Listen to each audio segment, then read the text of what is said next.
편이 개봉이 되었습니다. 많은 사람들이 그 영화를 보았고요. 영화 제작사는 굉장히 많은 돈을 벌었습니다. 그런데 그 영화가 많은 부작용을 일으켰어요. 영화를 관람하던 사람 중에 졸도하거나 심장마비로 죽은 사람들이 많았고, 그 영화의 제작에 참여했던 사람들 중 일부가 이유를 알 수 없는 의문의 사고로 이렇게 죽는 그런 일이 있었습니다.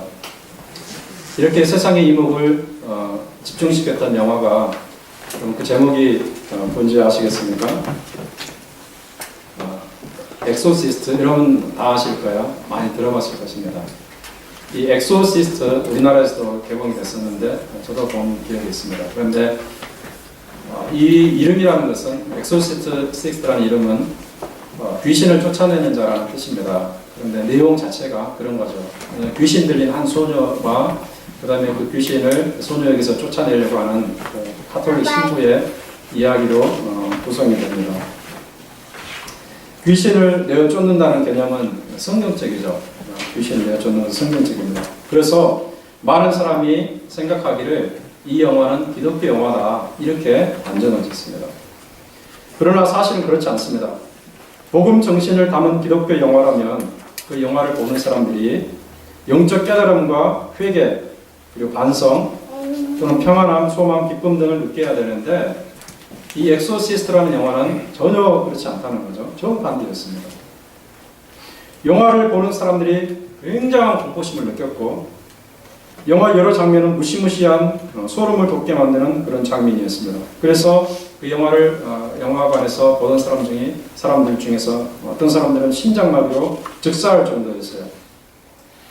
사실 그 영화는 귀신 들림과 귀신 들림을 물리치는 내용을 다루고 있어서 내용상 굉장히 성경적인 것처럼 보입니다. 그래서 교황 요한 바오로 2세가 교황직에 올라서 맨 처음 이 영화를 보고 나서 이런 평을 했습니다. 아주 좋은 영화다. 악에 대한 선의 승리를 보여주는 명작이다. 평을 했지만 사실 이런 평가는 잘못된 것입니다. 이 영화는 사탄의 영이 강력하게 영향을 미친 영화라고 말할 수가 있습니다. 귀신을 내어 쫓는 영화이지만, 그러나 사탄의 영이 영향을 미쳐서 만든 영화라고 말할 수 있습니다. 그 증거는 그 내용이 매우 음산하고 보는 사람으로 하여금 공포를 떨게 만들고, 심지어 심장마비를 일으키고, 그 영화의 어떤 장면에도 하나님의 그 거룩한 임재, 하나님의 그 평강의 임재가 느껴지지 않기 때문이었습니다.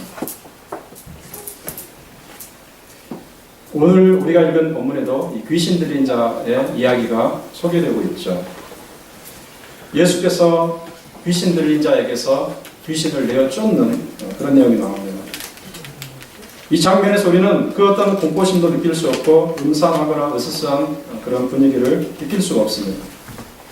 오직 귀신 들린 사람이 예수 그리스도 앞에 두려움으로 엎드리는 장면. 예수 그리스도는 반면 그에게 강하게 말씀하심으로써 귀신을 내어 쫓는, 그의 말씀으로 귀신을 제압하는 그런 내용이 나타납니다. 귀신에게 붙들려 있던 사람이 예수의 권세에 사로잡힘으로 인해서 그 자리에 작은아마 하나님의 나라가 임하는, 하나님의 나라가 임재하는 역사를 우리가 보게 됩니다. 제가 3주 전부터 주일 예배 시간에 예수를 만난 사람들을 시리즈로 이렇게 설교를 하고 있는데요. 앞으로 계속 이걸 하려고 합니다. 그런데 예수를 만난 사람들 중에 이렇게 귀신이 들린 사람도 있다는 것이 굉장히 놀랍습니다. 귀신이 들린 자도 포함되어 있다니.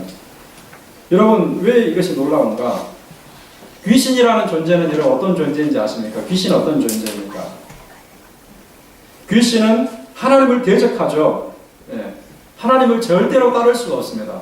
하나님을 대적하고 거짓말을 일삼고 속이고 파괴하고 이간질하고 죽이는 존재가 귀신입니다. 이 모든 속성은 예수 그리스도의 속성과 전혀 일치가 되지 않습니다. 완전히 이 극단으로 치닫고 있습니다. 정반대입니다. 예수님께서 도저히 함께 나눌 수 없는 속성, 그런 속성을 몽땅 가지고 있는 존재가 귀신입니다. 세상에 국정나도 예수님께서 인정할 수 없는 그런 속성이죠. 그럼에도 불구하고 그런 존재가 사로잡은 그 사람, 그런 존재가 컨트롤하는 그 사람을 예수님께서 만나 주셨다면, 여러분 예수님께서 만나 주시지 못할 존재가 어디에 있겠습니까? 예수님께서 만나지 못할 존재는 아무도 없다는 거죠. 하나님을 대적하는 영에게 사로잡힌 자까지 예수님이 만나 주셨다면 그 어떤 사람을 예수님께서 만나 주지 않으시겠습니까? 예수님께서 이 귀신 들린 자를 치유하셨다면 예수님께서 치유 못하실 사람이 어디에 있겠습니까? 다 할 수가 있습니다. 오늘 본문을 보니까 예수님께서 거라사인의 지방에 가신 적이 있죠. 이 지방은 갈릴리 바다를 중심으로 봤을 때 동남쪽에 있는 이스라엘에 속한 땅이었습니다. 이곳에서 예수님께서 맨 처음 만난 사람이 바로 귀신 들린 광인, 거라사 광인이라고 부릅니다. 귀신 들린 자.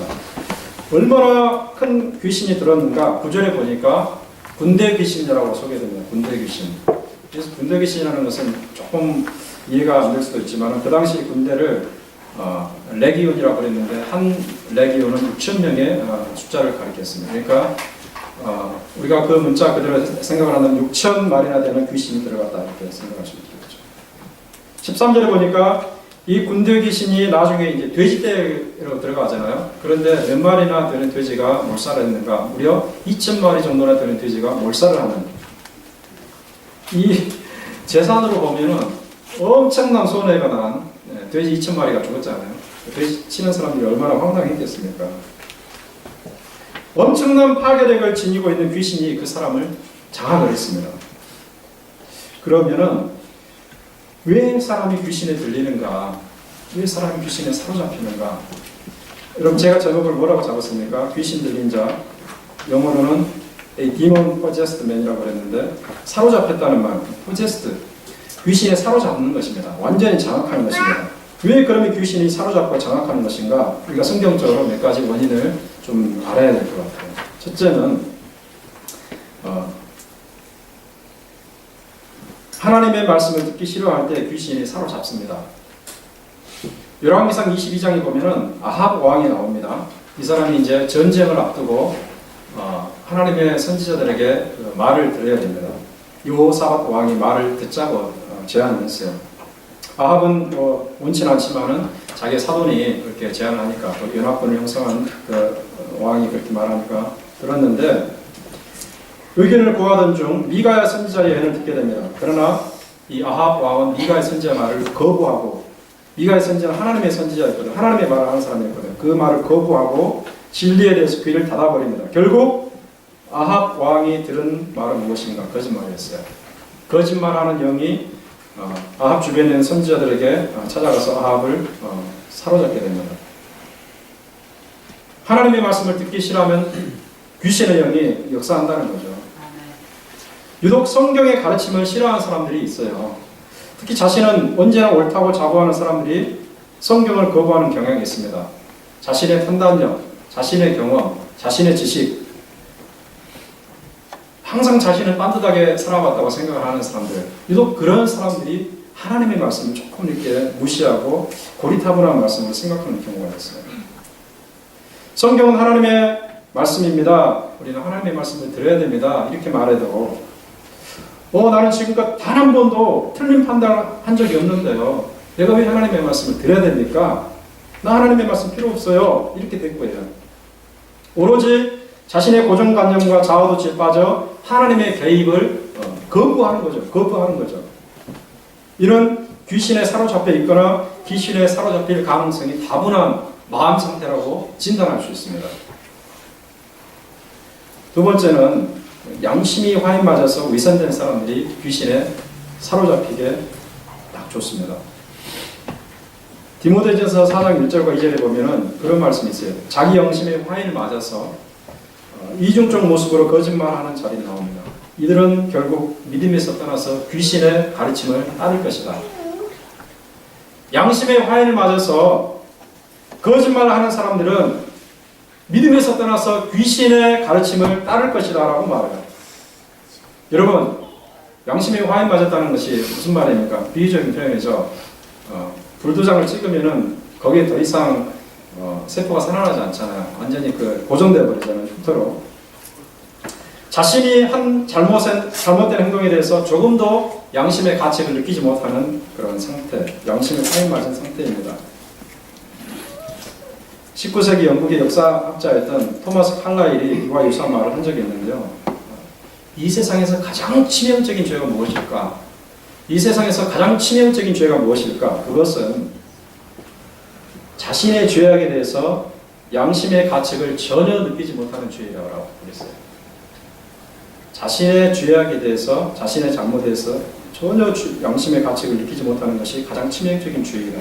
그러니까 계속해서 죄를 지으면서도 양심의 가책을 느끼지 못하고 그 죄악으로 인해서 주변에 많은 피해가 생김에도 불구하고 자신은 전혀 잘못이 없다.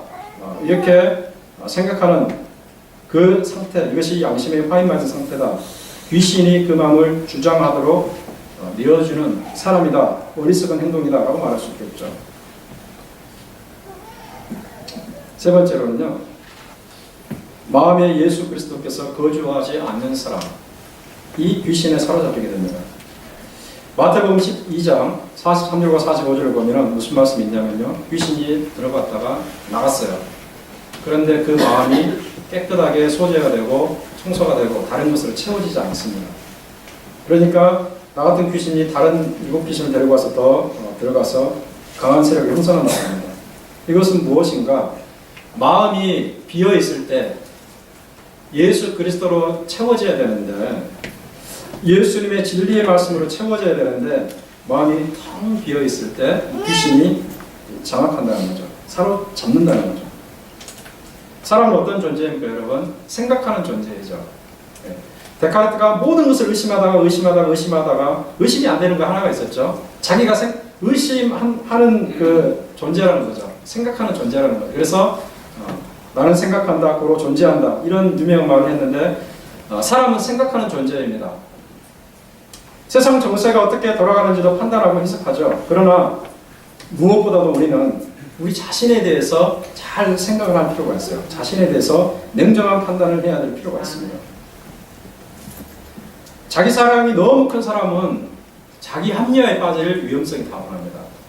물론 우리는 하나님이 주신 하나님이 이 땅에 보내신 고귀한 존재이기 때문에 하나님의 자녀의 관점으로서 우리를 사랑해야 됩니다. 그러나 우리가 이 땅을 살아가다 보면은 사람과의 관계성 속에서 우리가 우리 자신을 발견하고 또 하나님과의 관계 아래에서 우리 자신을 발견하게 되는데 그 모든 것을 배제하고 자기 자신만을 꽁꽁 싸매고 자기 자신에 대한 사랑에 깊이 빠질 경우는 자기 합리화에 빠진다는 거죠.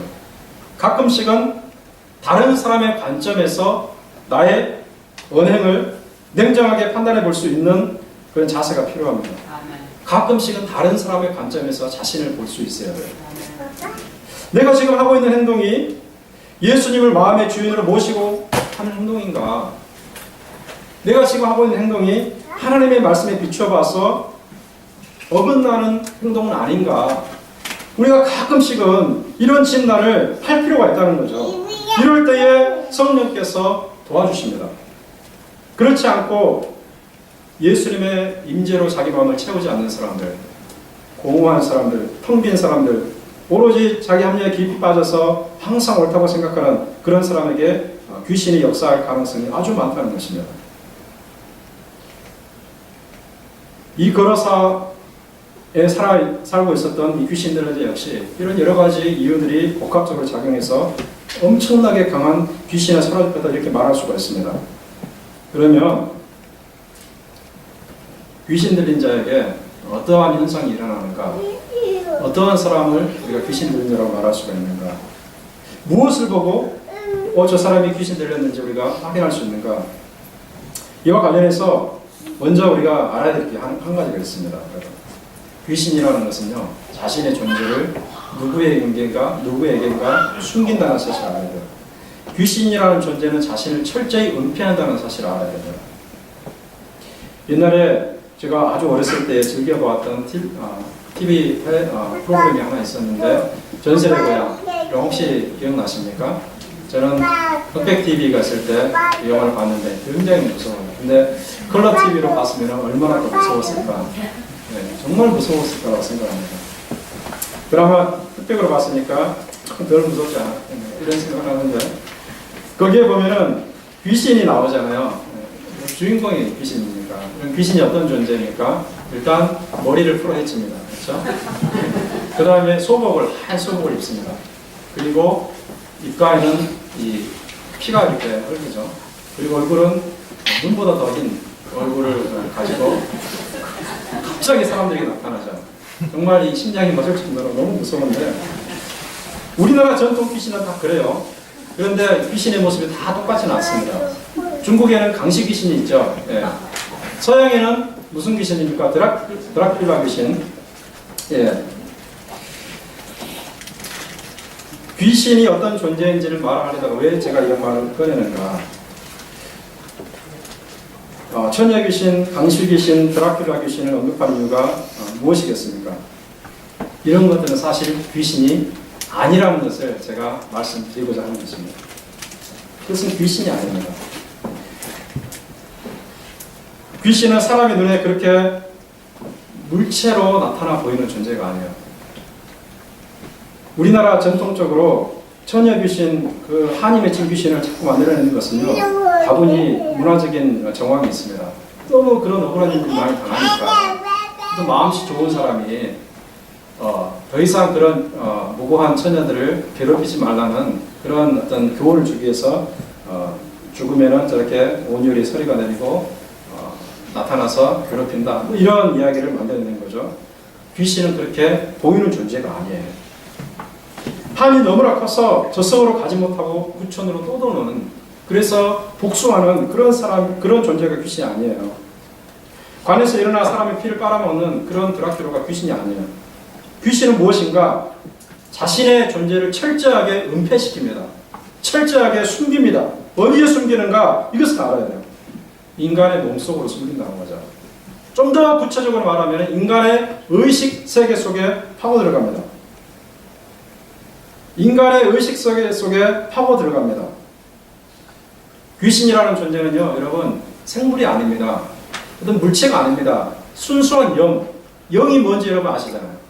눈에 보이지 않고, 손에 잡히지 않고, 공간을 차지하지 않는 그런 존재이기 때문에 인간의 의식 세계 속에 파고 들어가서 그 사람을 장악한다는 거죠. 그래서 귀신 들린 사람은 생각과 마음이 사로잡혀야 돼요. 그러나 깨닫지 못해요. 내가 귀신이 들렸는지 전혀 깨달을 수가 없습니다. 여러분 심리학에 보면은 이런 개념이 있죠. 다중인격장애라고.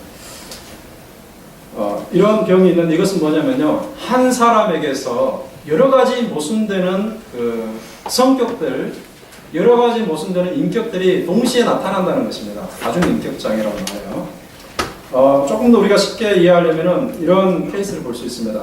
지필박스와 하이드라는 그런 책이 있잖아요. 낮에는 굉장히 지적인 이 학자로 활동을 하지만 밤이 되면은 정말 광포한 야수로 변하는, 자기가 자기를 컨트롤할 수가 없습니다. 지필박스, 이것은 이중인격장애 또는 다중인격장애의 대표적인 케이스라고 말할 수가 있습니다. 이렇게 심리학에서 다중인격장애로 설명하는 것은 사실 귀신 들림의 초기 현상이라고 말할 수가 있어요. 초기 현상. 귀신의 의식을 장악한 후에 이중인격이, 다중인격이 나타나는 것입니다. 귀신의 역사가 덜할 때는 그 사람의 본래의 차분한 성격이 나옵니다. 그러나 귀신의 역사가 강할 때에는 그 사람의 생각과는 전혀 다른 말과 행동을 하게 되어 있습니다. 자기도 컨트롤을 못해요. 이렇게 해서 귀신은 그 자신의 정체를 그가 장악한 그 사람의 의식 속에 숨어서 은폐하는 가운데 본격적으로 그 사람을 해치는, 그리고 그 사람과 주변 사람들을 해치는 그런 일을 하게 됩니다. 그래서 이 사람은 속이고 또 거짓말하고 또 분리시키고 고립시키고 파괴시키고 죽이는 일에 온 마음을 뺏기게 됩니다. 한마디로 말해서 귀신에 사로잡히면 인생이 망가집니다. 인생이 파괴됩니다. 이렇게 귀신 들린 사람 인생이 파괴가 되는데 그러면은 어떠한 현상들이 일어나는가? 우리 본문을 중심으로 귀신 들린 사람의 우리 현상을 살펴볼 필요가 있겠어요. 자, 귀신 들린 사람의 현상 첫 번째는요. 귀신 들린 사람은요. 절대로 예수와 함께 있기를 원하지 않습니다. 절대로 예수와 함께 있기를 원하지 않습니다. 그럼 7절 보시기 바랍니다. 귀신이 뭐라고 얘기합니까? 예수님께 나와 당신이 무슨 상관이 있나이까? 이렇게 말합니다. 나와 당신이 무슨 상관이 있나이까? 관계가 없다는 거죠. 귀신은 절대로 예수님과 인격적인 관계를 맺고 싶어 하지 않습니다.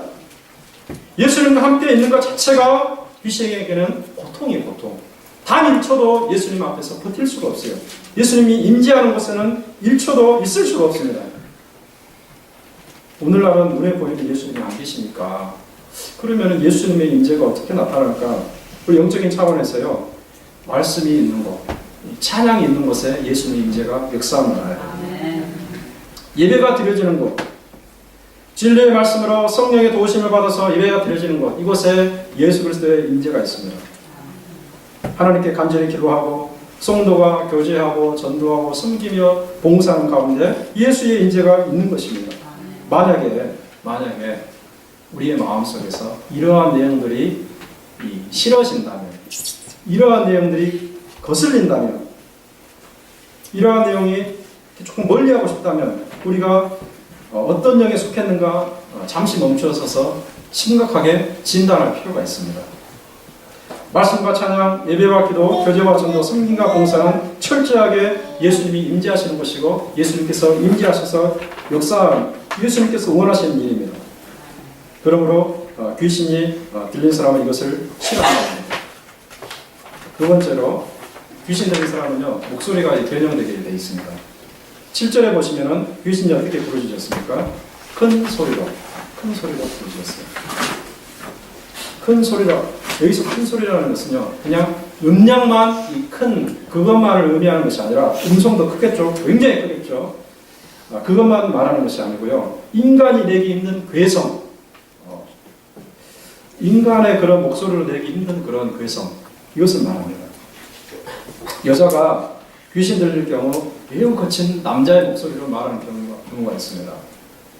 또 어떤 사람은 듣기만 해도 소름이 돋는 굉장히 비열하고 무례한 그런 태도로 또 음성으로 말하는 경우도 있어요. 다 귀신 들려서 그렇게 되는 거예요.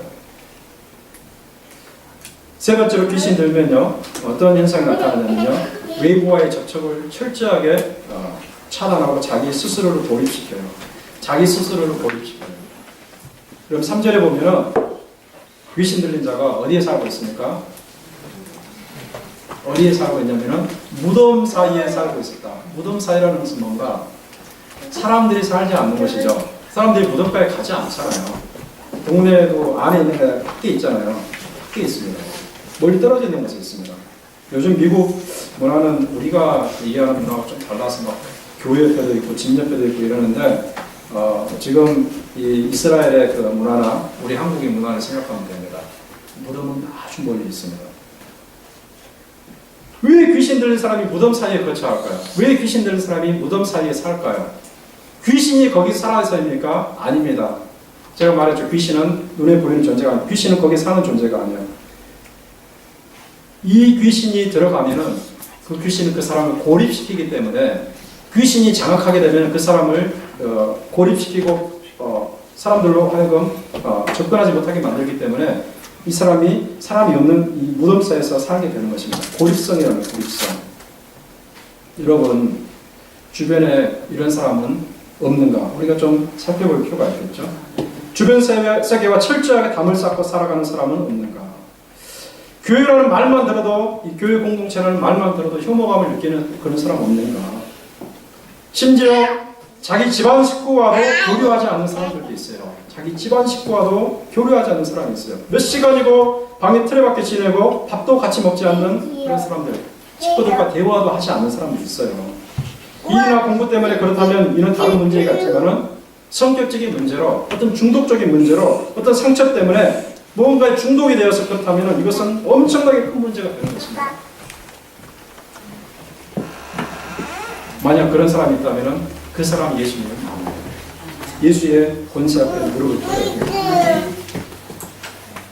네 번째로 귀신 들린 사람은 어떤 현상이냐면요. 스스로를 학대하고 자기 몸을 상하게 합니다. 자기 몸을 해칩니다. 5절에 보면은 이 귀신 들린 사람이 돌로 자기 몸을 상하고 있었다고 되어 있습니다. 돌로 자기 몸을 상하고 있었다. 그리고 왜 그럴까요? 왜 귀신 들린 사람이 자기 몸을 해칠까요? 이게 이해가 안 되죠. 이해가 안 되죠. 그런데요, 대답은 간단해요. 왜 간단한가? 자기 몸을 해치는 그 사람은 자기의 뜻대로 하는 게 아닙니다. 자기의 의식세계를 장악하고 있는 귀신이 조종을 하는 거죠. 그러니까 여러분 가운데 여러분 몸을 해치고 싶은 사람 있습니까? 없잖아요. 다 보호하려고 그러죠. 돌만 날라와도 눈을 감고 피하고 이러는데 누가 자기 몸을 해치겠습니까? 귀신이 그 사람을 장악하니까 이 사람은 자기의 의지와는 관계없이, 자기는 의사와는 관계없이 자기 몸을 해치는 겁니다. 귀신이 컨트롤을 하고 있는 것입니다. 그 사람이 계속적으로 부정적인 메시지를 전달하고 이 사람은 반복되는 그 메시지로 인해서 자기는 무가치한 자라, 더러운 자라, 살아서는 안 되는 자라 라는 자기 암시에 빠지게 됩니다. 그래서 무한한 가능성이 있음에도 불구하고 자포자기해버려요. 어떤 문제로 인해서 자기 연면에 빠져서 헤어나오지 못하다가 결국은 자살로 마치는 사람도 있어요. 놀라운 사실은 진정으로 그 마음 예수 그리스도를 영접한 사람들은요, 절대로 자기를 해치지 않는다는 거죠. 자기를 자살로 인생을 끝내지 않습니다. 오늘날 안타까운 것은 대한민국이 일본을 제치고 세계 자살 1위에 이렇게 배치되어 있어요. 예수께 인생을 맡겼더라면 어떠한 일이 그들에게 있을까라는 생각을 해보면 참 안타까워요. 예수에게 인생을 맡겼더라면 그 사람이 과연 그렇게 인생을 끝냈을까? 귀신은 계속해서 소리를 지릅니다. 너는 무가치한 자다. 너는 죽어야 돼. 네가 살아서는 안 돼. 계속해서 암시를 주고 하니까 이 사람이 거기에 끌려서 그렇게 끝나는 거예요. 그리고 다섯 번째는요, 이 주변 사람들을 공포에 떨게 하거나 또 주변 사람을 해치는 경우가 있습니다. 귀신에 들리면. 이 3, 4절에 보면은 어떤 내용이 나옵니까? 이 귀신 들린 사람을 아무도 제어할 수 없었다. 아무도 제어할 수 없었다. 너무 힘이 세니까. 또 동일한 기사가 기록되어 있는 마태복음 8장 28절에 보면은 그가 사나워서 아무도 이 길로 지나갈 수 없었다. 심지어 쇠고랑으로 묶어놨는데 다 풀어버려요. 무시무시하겠죠. 자기 몸만 해치는 것이 아니라 주변 사람들까지 공포에 떨게 하고 주변 사람까지 해치는 그런 삶이 귀신 들린 자의 삶이라는 것입니다. 여러분, 지난 2012년도에 온 세상을, 우리나라를 말합니다, 떠들썩하게 했던 사건이 하나 있었는데, 오원춘 아시죠? 분여자를 살해하고 280조각으로 토막을 냈습니다. 여러분, 상상이나 할 수 있는 일입니까? 280조각으로 토막을 냈다. 여러 가지 해석이 있는데요. 제가 여기서 말하고자 하는 그 요지는 그런 악한 영에 사로잡히게 되면요, 계획적이고 잔인한 일을 꾸민다는 거죠. 우발적으로 그렇게 하는 게 아니에요. 우발적으로 사람을 죽일 수도 있겠고, 우발적으로 무슨 일을 할 수도 있겠죠. 너무 화가 나서. 물론 잘못된 것이지만. 그러나 여러 가지 사건 중에서요, 아주 치밀하게 계획을 세우고 아주 잔인한 모습으로 사람을 파괴하고 사람을 죽이고 가정을 파괴하는 것은요, 거기에 반드시 귀신의 역사가 있습니다. 배후에 귀신의 역사가 있어요. 여섯 번째로 귀신 들게 되면은 신체적인 뒤틀림 현상이 나타날 수가 있습니다. 마가복음 1장 26절에 보면은 이 더러운 귀신 들린 사람이 이 경련을 일으켰다. 귀신이 나가면서 그 사람을 거꾸러지게 했다라는 내용이 나옵니다. 누가복음 13장 11절에 보면 귀신 들려 무려 18년 동안이나 꼬부라져서 조금도 몸을 펴지 못하는 여인이 있었습니다. 그냥 뇌성마비로 그렇게 된 것이 아니라 귀신 들려서 그렇게 된 것입니다.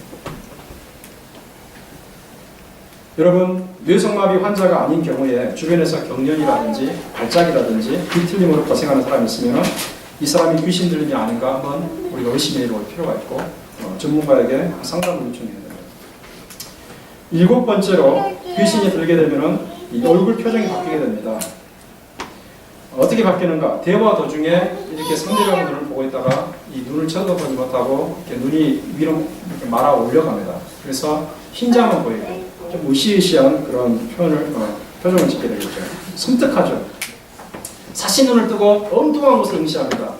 허공을 응시하는지 다른 물체를 응시하는지 모르겠는데 그 사람의 얼굴을 보지 못하고 사신 눈으로 엉뚱한 것을 응시합니다. 눈에 초점이 흐려지는 경우도 있어요. 여러분 눈을 가리켜서 뭐라고 그럽니까? 보통 그 마음의 창구라고 그러잖아요. 마음이 드러나는 창구 역할을 합니다. 그렇기 때문에 이 눈동자만 봐도 성령의 지배를 받는가 악한 영의 지배를 받고 있는가 판단이 된다는 거죠. 마지막으로요. 귀신 들린 사람은 거짓말과 속임수를 반복해요. 이 사람이 하는 모든 말은 다 거짓말입니다. 다 속임수입니다. 파괴하려고 그렇게 하는 겁니다. 왜 그렇습니까? 귀신의 영은 거짓의 영이잖아요. 거짓말하는 자의 아비이잖아요. 귀신의 세계는 거짓의 세계잖아요. 그래서 자기가 장악하는 모든 세계를 거짓으로 물들여 버리기 위해서 거짓말과 속임수를 일삼는 것입니다. 이 중에 이 8가지 현상 중에서 단 하나만 나타나도 그것은 귀신 들림이라고 말할 수가 있습니다. 단 하나만 나타나도.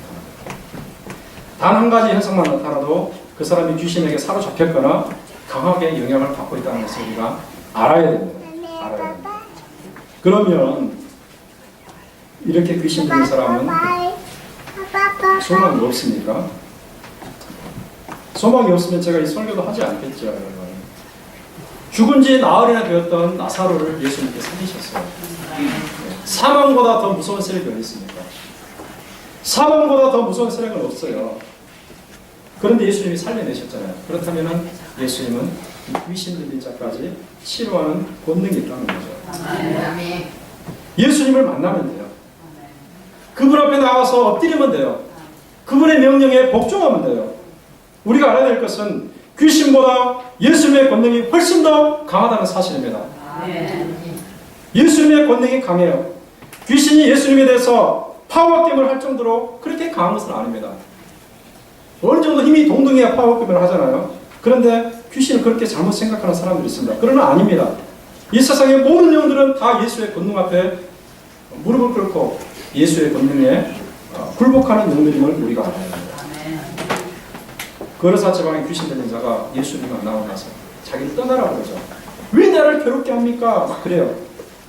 내 때가 있는데 때가 이르기 전에 왜 나를 괴롭게 합니까? 그런데 이 소리는 그 사람의 소리가 아니라 그 사람 안에 있는 귀신의 소리인 거죠. 그 사람이 귀신의 정체를 안다면 그런 말 하지 않겠죠. 빨리 좀 내보내주십시오. 이렇게 말하겠죠. 예수님 나에게 내 안에서 빨리 좀 귀신 좀 내보내주세요. 이렇게 말하겠죠. 그런데 그 사람의 말이 아니라 귀신이 말이기 때문에 왜 나를 괴롭게 합니까?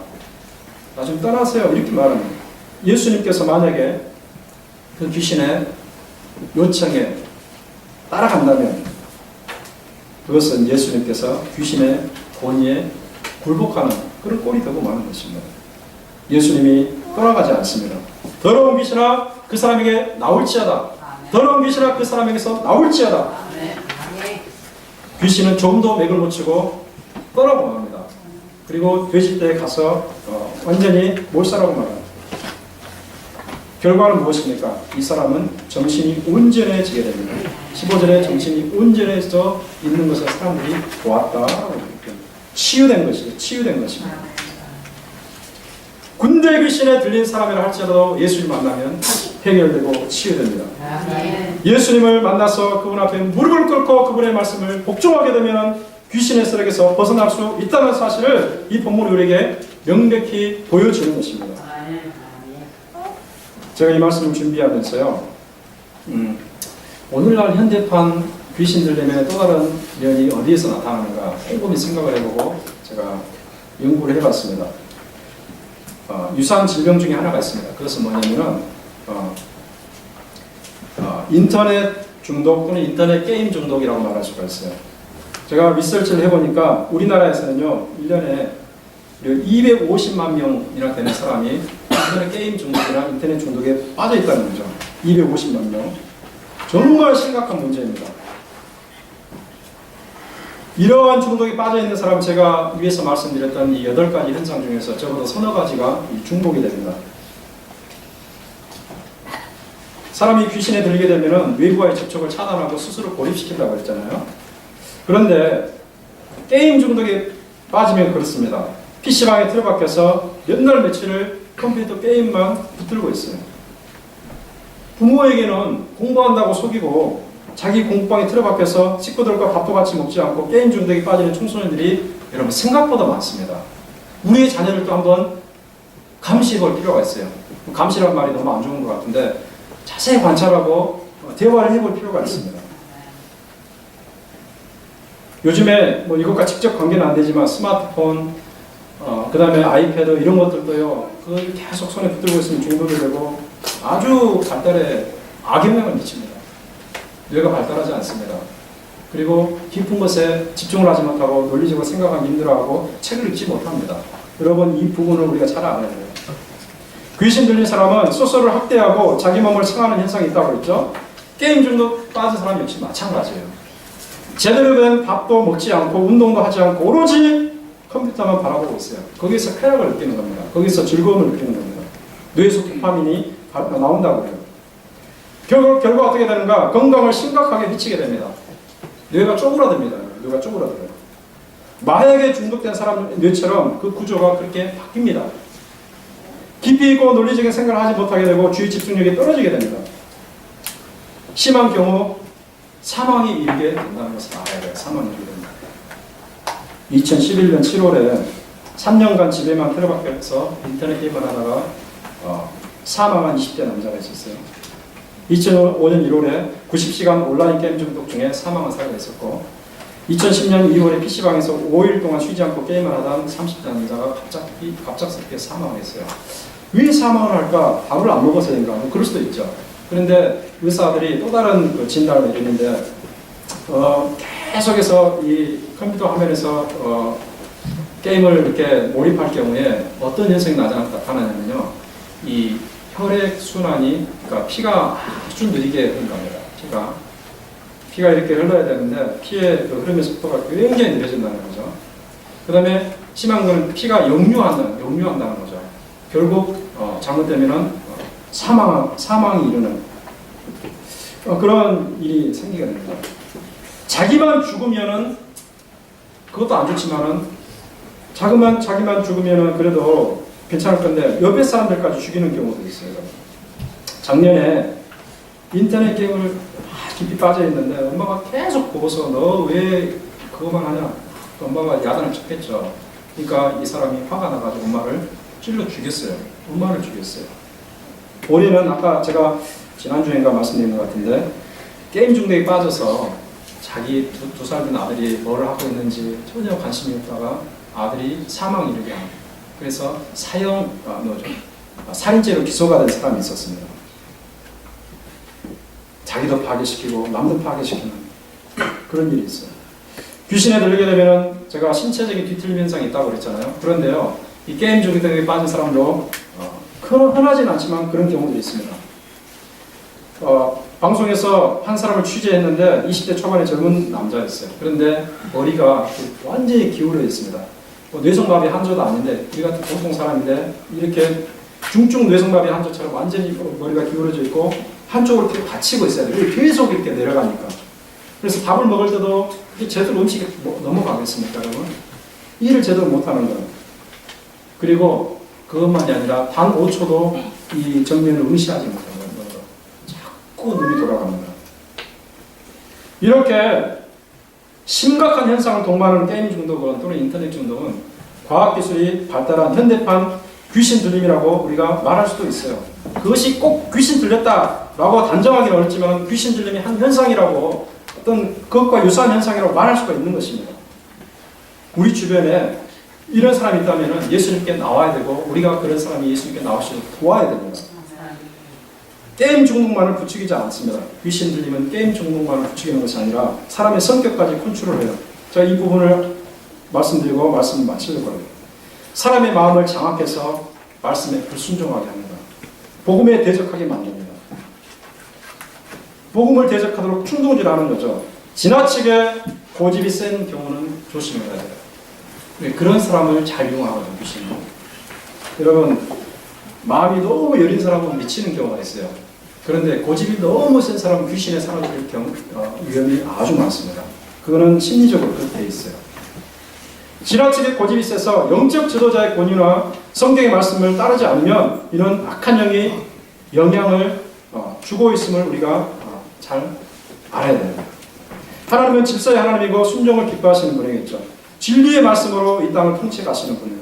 그런데 귀신은 그 의식 세계의 틈을 타가지고 하나님을 저항하게, 하나님의 복음을 저항하게, 그리고 하나님의 그 역사를 저항하게 그 사람을 계속해서 끌고 가는 겁니다. 끌고 가는 겁니다. 결국은 파멸시키려고 그러는 거죠.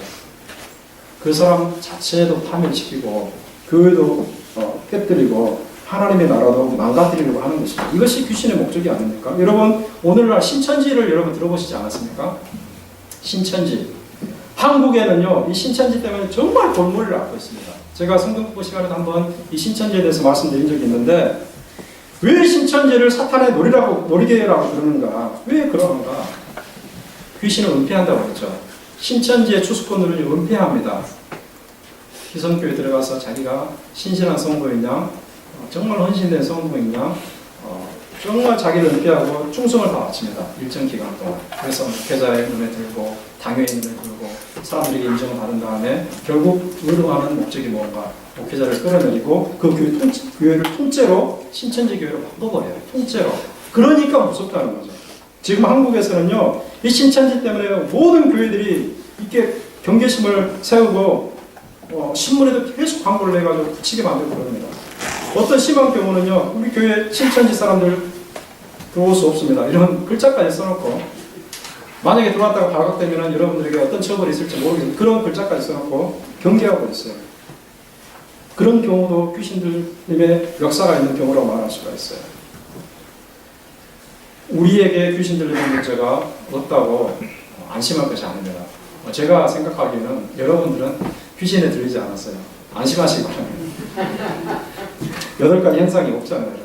그러나 우리가 귀신에 안 들렸다고 해서 안심할 것인가? 그래서 우리가 귀신에 안 들렸다고 해서 이 말씀이 되게 관계가 없는 말씀입니다. 우리가 그렇게 생각해서는 안 돼요. 우리가 영향을 받을 수는 있습니다. 영향을 받을 수 있어요. 우리 가족에게 그런 일이 일어날 수도 있어요. 여러분의 자녀 가운데 그런 일이 있을 수도 있어요. 여러분이 모르지만 있을 수도 있어요. 그 정도는 아닐지라도 지나친 독성과 고집으로 스스로를 고립시킬 수가 있고 비관적인 자기 열매에 빠져서 자기 스스로를 해롭게 할 수가 있습니다. 주변 사람들을 두렵게 할 수도 있고 주변 사람들에게 위해가 될 수도 있어요. 자기에게 전혀 문제가 없다고 생각을 하고 오로지 상대방이 문제가 있다고 생각해서 비난의 태도를 지속적으로 견지할 수가 있어요.